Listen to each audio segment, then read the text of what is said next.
Hey guys, what's up? It's Finch here. Today we are going to be doing a video about the biggest, baddest bird in all of the land. Zapdos-Galar has recently taken over the overused metagame, becoming one of the most fearsome threats on the offensive end, largely in part of a couple of unique characteristics that it's able to really take advantage of in the context of the tier.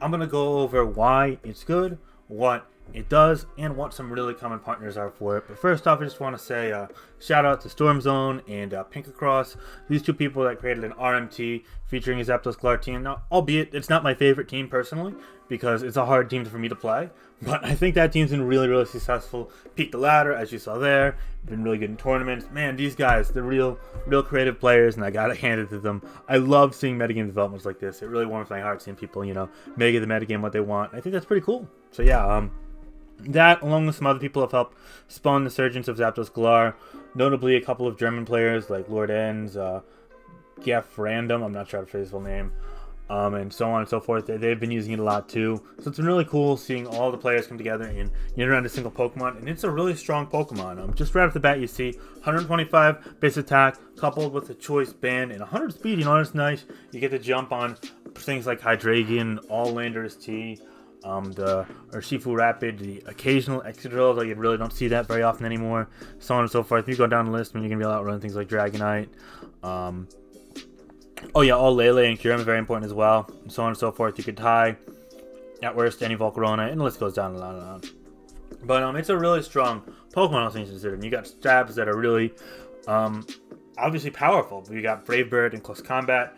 Very strong. Before we go, I got a little tangent for you guys here, because I try and bring some spice to the video. So today at work, and I work during the week in general, like the normal, I work from 7 a.m. to 4 p.m. every single day. It was one of my coworkers who I was training. He's like a trainee that I was training. His last day before he moved to a different location, I was close to where he lived, because the commute was less. That's like totally fine. He's my boy though. We talk every day. I'm close with him. And I told him that the best way to integrate himself into the new work environment was to assert his dominance over his new coworkers at his new location by going in and just starting a fight, picking a fight with the biggest guy in the workplace. And we were obviously joking, but turns out that one of my other coworkers had that same place on the speakerphone at his desk, and they overheard the whole conversation coincidentally. And they were like, it became like a whole big thing. They're like, whoa, what are we talking about fighting? And I had to explain it was a joke, and man, it was the most awkward one. Like, my face went white as a ghost, and I was like, oh man, these people think I'm waging a war on them. Oh boy. You get punished for some clownery, what can you say? But yeah, that was my oh shit moment of the day. And I guess a lot of people have oh shit moments when they realize they don't have Zapdos-Galar swap-ins as well. So circling back to the topic and off the tangent. Zapdos-Galar had really strong. Brave Bird in close combat, it's going to hit almost everything. A couple of Pokemon resist these stabs, Zapdos being the main one, but also Tapu Koko. Aegislash as well. I mean, technically, if you go down the list, there are probably a couple of other Pokemon. None off the top of my head. Mainly is Zapdos, Koko, Aegislash. I feel like there's something else I'm forgetting. No. Yeah, oh yeah, Thundurus-T and Rain teams as well. But again, that's still to a KO, so it doesn't really matter. Yeah, that was it. So yeah, I mean, with that said, Stomping Tantrum is going to one-shot Koko and 2KO Aegislash, and Aegislash after it attacks is 2KO'd anyway, and you live any hit besides like maybe a Specs. Shadow Ball after Brave Bird recoil. You gotta be careful. You gotta be cognizant of that, but that's like fine. But the big thing is here the ability to fight, because sometimes it's even stronger than just Choice Band 125 base attack. And the big thing here is Landorus-T's become a metagame staple. And everyone's like, oh man, Landorus every single game? That is boring. Now see, I'm not in that camp. I don't mind that. I think a Pokemon that's centralizing for the right reasons, and that it serves a good purpose, and not that it's a behemoth that's too strong not to use, is fine. I think that's perfectly balanced, and I think it helps really make other Pokemon usable that maybe serve less defensive or offensive purpose, if you will. I think that Landorus is actually a great catalyst in the metagame, but for one reason or not, like it or dislike it, and plenty of people like it, plenty of people dislike it, that's fine, it's so common that finding ways to take advantage of its presence is huge. And you see that its presence, while it does employ a lot of Pokemon and help their viability, it also hurts things like Regieleki and Zeraora, and to a lesser extent Tapu Koko as well. See, these Pokemon, they are not necessarily as as good due to the lack of things like Hidden Power Ice or Ice Beam in their moveset. None of them have any ice moves or super effective moves to hit it for that matter. Koko can at least Gleam and U-turn. Zeraora can knock it off. Regieleki can't really do anything against it, but with Defiant taking advantage of Intimidate, making it so Zapdos-Galar goes from really strong to begin with to basically uncounterable. So something that you're going to have to loop switch around, stall out, and then some. It's really huge. So if you pair, and this team from Pinkacross and Storm Zone that peaked the ladder, for example, that we were just alluding to before, that team employed Regieleki, a Pokemon that's really fringe in OU right now, this Regieleki set in particular, with Zapdos-Galar, where if you bait in Landorus-T, you can double the Zapdos-Galar. That's huge because you're faster than whatever they got. You swap out, bring Zapdos in. That's a free Defiant boost, and something's dying. Landorus-T is not living the Brave Bird, and even Steel types like Heatran, they don't want to switch into a +1 choice band Brave Bird. No, all of a sudden, Dragapult or Volcarona or Change T is going to go off later on in the game if Zapdos doesn't even 1v1 again with. That's a ton of damage. And if you dissuade those ground types from coming in, then you can potentially do damage with Regieleki. And that's a really cool core. And the same can go for things like Zeraora, which I personally prefer partnering with it. Or even Koko, although Koko as a standalone Pokemon is really solid in my opinion. Can't really go wrong with Tapu Koko right now. But here or there, it's a really strong option. I really think Zapdos-Galar deserves more usage, and I'm glad you're starting to see an uptick in usage, and I think the people who came up with these cores, and really patented it as a common part of the metagame, really creative application, and I quite like what we're seeing, and I'm hoping we see more and more of it as we go on. And I think it's really cool, because obviously it works more on offensive structures. It's more of a, a powerhouse Pokemon. It doesn't serve a ton of defensive merit besides being a ground immunity, having a decent speed tier, It checks Landorus-T, but it doesn't have the best natural bulk, as you see. It's not quite as bulky as Zapdos regular, 90, 90, 90. I think Zapdos regular, where is it? Yeah, that's 90. Oh, actually, it is. Wow, it is bulkier. I guess it's the lack of roost. Yeah, that'll do it.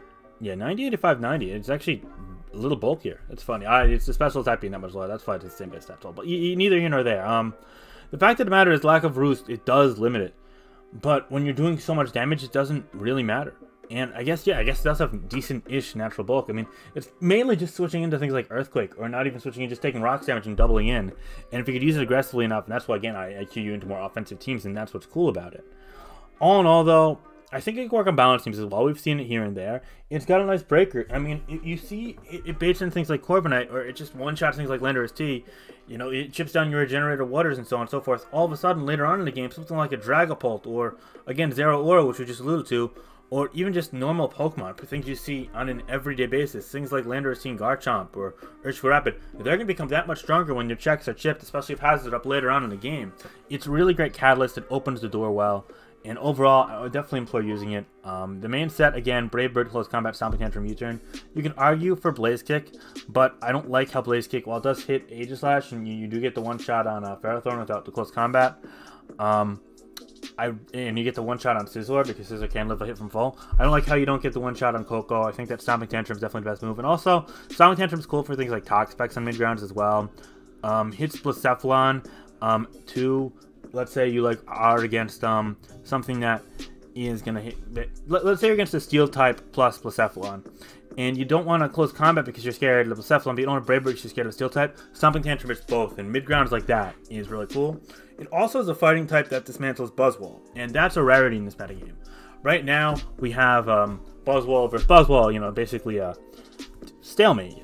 Toxic if you're lucky. You got Urshifu Rapid in the metagame where a Rocky Humming Buzzwole is just going to demolish Choice Band, is going to basically make it kill itself. In protective pad sets, they can't break through any Buzzwole at all. If you go down a bit further, Terrakion, while it's not very common right now, it can't break through Buzzwole either unless they got a bad spread. It's really just Blaziken that can do the trick. If you go down further, Conkeldurr, it's not really used, but it can't break through Buzzwole. And yeah, you don't really have a lot of fighting types went extinct because of things like Buzzwole, because of things like Landorus-T. So it's really cool seeing Zapdos switch and abuse all these Pokemon. I think it's a really promising Pokemon in metagame, and I'm really glad to see it. I'm curious to see if it'll maybe shift up to OU via usage. I think it will. Right now it's UU-BL.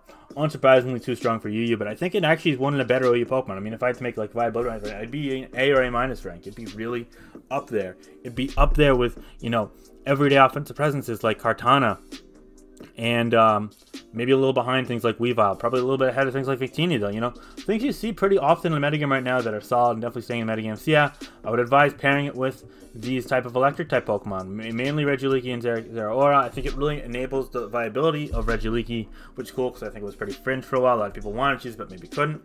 You could also use Specs on Regieleki or Magnet. As for Zeraora, it works with all Zeraora sets. I think that's pretty cool too. And again, its main use is to just abuse. This is just the standard special defensive Landorus team.